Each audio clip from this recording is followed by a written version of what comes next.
Жеті атаға дейін қыз алыспау шариғаттың талабы ма? Мұсылмандық дәстүр бойынша Құран кәрімде қандай туысқандармен үйленуге болмайтыны айтылған.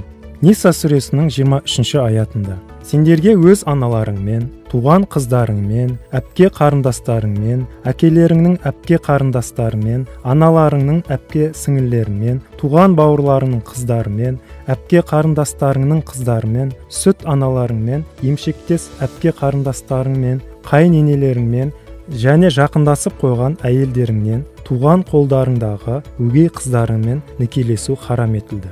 Ал жақындаспай тұрып ажырасып кеткен әйелдеріңнің қыздарына үйленсеңдер күнә болмайды. Сондай-ақ сендер үшін бел балаларыңның жұбайларына үйлену һәм апалы сіңілі екі қызды бірдей әйелдікке алу харам етілді. Ал бұдан бұрын, яғни надандық дәуірінде болған іс болды.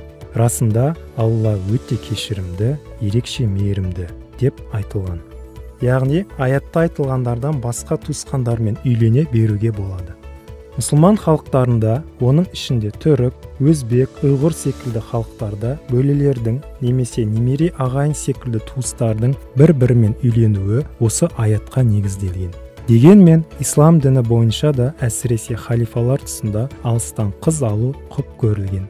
Пайғамбарымыз да саллаллаху алейхи уассалам бір хадисінде: жақын ағайын туыстан қыз алмаңдар, өйткені бала әлсіз болып туады деп айтқан. Әзіреті Омар радиаллаху анх: алыстан некелесіңдер, яғни қызды жат руға беріп, жат рудан алыңдар деген. Қазақ халқындағы жеті атаға дейін қыз алыспау дәстүрі осы халифалар кезіндегі дәстүрмен де үндесетінін байқауға болады. Мысалы, имам Шафиғи туысқандардан көрі басқа рудан қыз алудың дұрысырақ болатынын айтса, имам Ғазали туысқандар арасындағы сүйіспеншілік сезімнің әлсіздеу болатынына назар аударып, жат жұрттан қыз алуды құп көреді. Сондай-ақ қазақ салтында емшек сүті араласқан балаларды өзара некелесуге тыйым салынған. Екеуінің арасында қан туыстығы болмаса да, олар бір ананың сүтін емгендіктен бір-біріне бауырлас болады. Себебі мұсылмандық шариғатта бұған қатаң түрде тыйым салған. Пайғамбарымыз саллаллаху алейхи уассалам бұл жайында қан жолымен харам болғандар сүт жолымен де харам болады деген.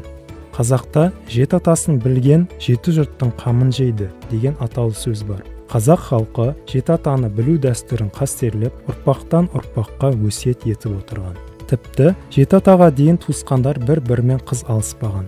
Деректерде бұл дәстүрдің Жәнібек ханның кезінен бастау алынғандығы баяндалады.